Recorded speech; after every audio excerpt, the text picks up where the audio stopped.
हर इंसान की ज़िंदगी में एक बार प्यार होता है जिसे हम सच्चा प्यार कहते हैं। अगर इसके अलावा भी किसी को प्यार होता है तो उसे हम प्यार नहीं हवस कहते हैं। आज की जो सच्ची घटना है दिल को दहला देने वाली, आज की सच्ची घटना में जो लड़की रहती है प्यार में उसे धोखा मिल जाता है। धोखे के कारण एक ऐसा खौफनाक कदम उठाते हैं जिसे सुनने के बाद आप लोगों के रोंगटे खड़े हो जाएंगे। आप लोग जरा इस वीडियो को गौर से देखिए। मुझे लेकिन मैं किसी के लायक नहीं छोड़ूंगी कि तुम किसी और लड़की का जीवन बर्बाद करो। मुझसे पहले बहुत कर दिए, बोला था 10 वारंटी रखना आसान होता है। मेरे जैसे लड़की को धोखा। हेलो दोस्तों, हर कदम प्राइम में बहुत स्वागत करते हैं। उम्मीद करती हूँ आप सब अच्छे होंगे। आज आप लोग के बीच में बेहद ही शर्मसार कर देने वाली घटना लेकर आए हैं, जो कि घटना सच्ची घटना पर बताया था। आज की जो सच्ची घटना है बिहार के सारण की है। यहीं पर एक जगह लगता है Mathaura Nagar panchayat, ward number 12। Ward number 12 में एक लेडीज डॉक्टर जिनका नाम अभिलाषा अपनी ड्यूटी बखूबी निभा रही होती है। तभी उनके पास एक व्यक्ति आता है। आने के बाद उनसे बातचीत करने की कोशिश करता है। तो जो लेडीज डॉक्टर रहती है, अब दोनों एक दूसरे से बातचीत करते हैं। बातचीत करते करते दोनों एक दूसरे के अच्छे दोस्त बन जाते हैं। एक दूसरे का नंबर ले लेते हैं। नंबर लेकर एक दूसरे के जो आए दिन एक दूसरे के साथ बातचीत किया करते थे। अब धीरे धीरे ऐसे ही समय गुजर रहे थे। अब जैसे ही 15-20 दिन बीतते हैं तो जो डॉक्टर रहता है, यानी जो वेद प्रकाश रहता है, वह कहता है कि मैं तुमसे मिलना चाहता हूँ। इधर जो लेडी डॉक्टर रहती है कहती है ठीक है। अब लेडी डॉक्टर जो रहती है वह मिलने के लिए जाती है। मिलने के जैसे ही जाती है तो जो वेद प्रकाश रहता है वो अपनी मन की बात कहता है कि मैं जब से तुमको देखा हूँ मैं तुमको दिल दे चुका हूँ। अब मैं तुम्हारे ख्यालों में हमेशा खोया रहता हूँ। अब जैसे ही ये बात लेडीज डॉक्टर सुनती है वह भी काफी खुश हो जाती है, क्योंकि वह भी उस लड़के को चाहने लगी थी। अब दोनों अपने अपने प्यार का इजहार करते हैं। इजहार करके दोनों साथ चाय पीते हैं और अपने अपने घर चले जाते हैं। अब धीरे धीरे ऐसे ही समय गुजर रहे थे। जब इन दोनों का मन करता तो ये दोनों एक दूसरे के साथ समय बिताते थे, समय गुजारते थे। एक दिन जो लड़का रहता है, जो वेद प्रकाश रहता है, कहता है कि मैं तुम्हारे साथ रात बिताना चाहता हूँ। इतनी बात सुनकर जो लेडी डॉक्टर रहती हैं वह काफी परेशान हो जाती हैं कि मैं ऐसे कैसे तुम्हारे साथ रात बिता सकती हूँ। तभी जो लड़का वेद प्रकाश रहता है कहता है कि तुम्हें डरने की कोई बात नहीं। क्या तुम्हें मुझ पर यकीन नहीं? मैं तुमसे शादी करूंगा, शादी करके मैं तुम्हारे साथ रहूंगा।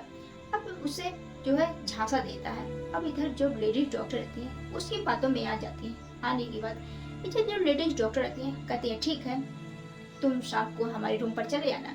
इधर जो वेद प्रकाश रहता है वह शाम के समय जो है लेडीज डॉक्टर के रूम पर जाता है। अब दोनों बैठकर एक दूसरे के साथ खाना खाते हैं। एक दूसरे के साथ खाना खाने के बाद बातचीत करते करते इधर जो लेडी यानी जो वेद प्रकाश रहता है अब कहता है कि मैं तुमसे शारीरिक संबंध बनाऊंगा। इधर जो लेडी डॉक्टर रहती है वह भी मना नहीं कर पाती है। वह तो चाहती है कि वह मुझसे शादी करेगा।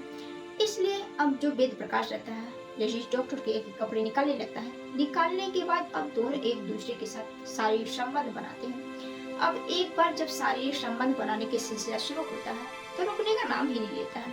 अब आए दिन इन दोनों का जब भी मन करता है, जब जी करता है, एक दूसरे के साथ शारीरिक संबंध बनाते हैं।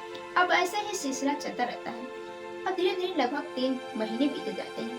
तभी जो लेडीज डॉक्टर है उसको लगता है कि पता चलता है कि जो लेडीज डॉक्टर है वह 3 महीने की प्रेग्नेंट है। अब जैसे ये बात उसको मालूम होती है वह काफी परेशान हो जाती है। अब सबसे पहले वो अपने प्रेमी के पास फोन करके बताती है कि मैं प्रेग्नेंट हो गई हूँ, अब मैं क्या करूँ। तो जो वेद प्रकाश रहता है वह कहता है कि तुम इसको अबॉर्शन करवा दो। अबॉर्शन जैसे ही हो जाएगा हम इसके बाद शादी कर लेंगे, शादी करके हम दोनों साथ रहेंगे। तो जो लेडीज डॉक्टर रहती हैं अब उसकी बातों में आ जाती हैं और इधर जो वेद प्रकाश रहता है वहाँ जाता है। अबॉर्शन कराकर जो लेडीज डॉक्टर रहती है अपने रूम पर जाती है। इधर जो वेद प्रकाश रहता है अपने रूम पर चला जाता है। अब धीरे धीरे जैसे ही 15-20 दिन बीतते हैं तो जो वेद प्रकाश रहता है फिर से लेडीज डॉक्टर के पास जाता है उनसे मिलने के लिए। अब जो वहाँ जाता है तो दोनों एक दूसरे से बातचीत करते हैं। फिर से वह उसके साथ शारीरिक संबंध बनाता है। शारीरिक संबंध बनाने के बाद अब दोनों पूरी रात बिताते हैं। इधर जो वेद प्रकाश रहता है वहाँ से चला जाता है और इधर जो डॉक्टर रहती है वह अपनी ड्यूटी करने लगती है। अब धीरे धीरे ऐसे ही समय गुजर रहा था। अब लगभग जैसे 2-3 महीने बीतते हैं तभी पता चलता है कि जो लेडीज डॉक्टर है फिर से 2 महीने की प्रेग्नेंट हो गई है। अब जैसे ही बात सुनती है तो अपने प्रेमी के पास फोन करती है। कहती है कि अब हमें किसी भी हाल में शादी करनी है। अब उसको दबाव बनाती है। तभी जो वेद प्रकाश रहता है फिर से वह शादी के बारे में वह टाल देता है। कहता है कि हमें अभी घर वालों से बातचीत करनी है, अभी हमारे पास इतने पैसे नहीं। तो जो लेडीज डॉक्टर थे उनको दिलासा दिया, कहता है कि तुम अभी रुक जाओ, घर वालों से बात कर ले, इसके बाद हम कुछ निर्णय लेंगे, तुम इस बच्चे को भी अबॉर्शन करवा दो। अब जैसे ये बात लेडीज डॉक्टर सुनती है, वह फिर से अबॉर्शन करवा देती है। कराने के बाद फिर से वो अपने रूम पर जाती है। अब धीरे धीरे दोनों एक दूसरे से बातचीत करते हैं, लेकिन जो लेडीज डॉक्टर रहती हैं अब उस वेद प्रकाश के ऊपर दबाव बनाते हैं कि हम दोनों जल्द से जल्द शादी करेंगे। इधर जो वेद प्रकाश रहता है वह इधर उधर की बातें करता है, कहता है कि अभी मैं कमा खा नहीं रहा हूँ, अभी मुझे हम जो है अपने पैर पर खड़े हो जाएं, कुछ पैसे हो जाएं, फिर हम शादी करेंगे, अपने माँ बाप से बात करेंगे। अब उससे जैसे बहाना करके टालने लगता है। अब धीरे धीरे ऐसे ही समय तभी जो लेडीज डॉक्टर रहती हैं लगभग 3 महीने की फिर से प्रेग्नेंट हो जाती है। अब जैसे ही ये बात उनको पता चलती है तो वह कहते हैं कि मैं इस बार अबॉर्शन ही नहीं कराऊंगी, अब हमें डायरेक्ट शादी ही करनी है। अब उस पर दबाव बनाते हैं, लेकिन जो वेद प्रकाश रहता है फिर से वह बहाना करके टाल देता है। कहता है कि वो उसके हाथ पाँव मिलता है, कहता है कि तुम इस बार अबॉर्शन करा दो, अब की मैं पक्का तुम्हारे साथ शादी कर लूंगा। अब जो डॉक्टर थे काफी परेशान, अब उनको लगने लगा कि जो वेद प्रकाश है वह बहाने मार रहा है, वह मेरे साथ धोखा कर रहा है, मेरे साथ इतने दिन तक मेरे साथ शारीरिक संबंध बनाया, हमारी इज्जत के साथ खिलवाड़ कर रहा है, हमारे आबरू के साथ खेल रहा है। अब उनको लगने लगा कि एक हमारे साथ धोखा कर रहा है। अब इसे जो लेडीज डॉक्टर रहती हैं अपने घर वालों से बात करती हैं, अपने भाई से बात करती हैं, इसके बारे में सारी बात बताते हैं कि मैं एक लड़के से प्यार करती हूँ और मैं 2 बार प्रेग्नेंट भी हो गई हूँ। इधर जो घर वाले रहते हैं वह कहते हैं कि तुम उस लड़के से बात करो और शादी का दबाव बनाओ कि हम तुमसे शादी करना चाहते हैं। अब इन दोनों का संबंध यानी इन दोनों के प्रेम प्रसंग के लगभग 2 साल बीत जाते हैं। इधर जो घर वाले रहते हैं अपनी बेटी के ऊपर दबाव बनाते हैं, कहते हैं मुझे उसका नंबर दो, मैं उससे बात करूंगा। जो भाई रहते हैं वह भी उससे बात करते हैं। तो जो वेद प्रकाश रहता है फिर से कहता है कि हम भाई शादी बहुत जल्द कर लेंगे, घर वालों से बात कर ले, घर वाले अभी राजी नहीं है। अब जो वेद प्रकाश रहता है तरह तरह की बहाने बनाता है। अब ऐसे ऐसे वह दिन पे दिन टाल रहा था, तभी जो लेडीज डॉक्टर रहती है वह नजदीकी पुलिस थाने जाती है। पुलिस थाने जाकर वह सारी बात बताती है कि जो लड़का है वह मुझे फंसा रहा है, मुझे धोखा दे रहा है। हम दोनों के रिलेशन के यानी प्रेम प्रसंग के लगभग 2 साल बीत गए, हम उसमें 3 बार प्रेग्नेंट भी हो गए, लेकिन जो लड़का है वह मुझे धोखा दे रहा है। एक दिन तारीख फिक्स हो जाती है। इधर जो लड़की रहती है वह अपने हाथों में मेहंदी लगाकर वह शादी की तैयारियां कर रही थी, अनेक प्रकार के सपने सजो रही थी कि आज मैं दुल्हन बनूंगी, हमारी शादी हो जाएगी, अपनी जिंदगी की शुरुआत करेंगे।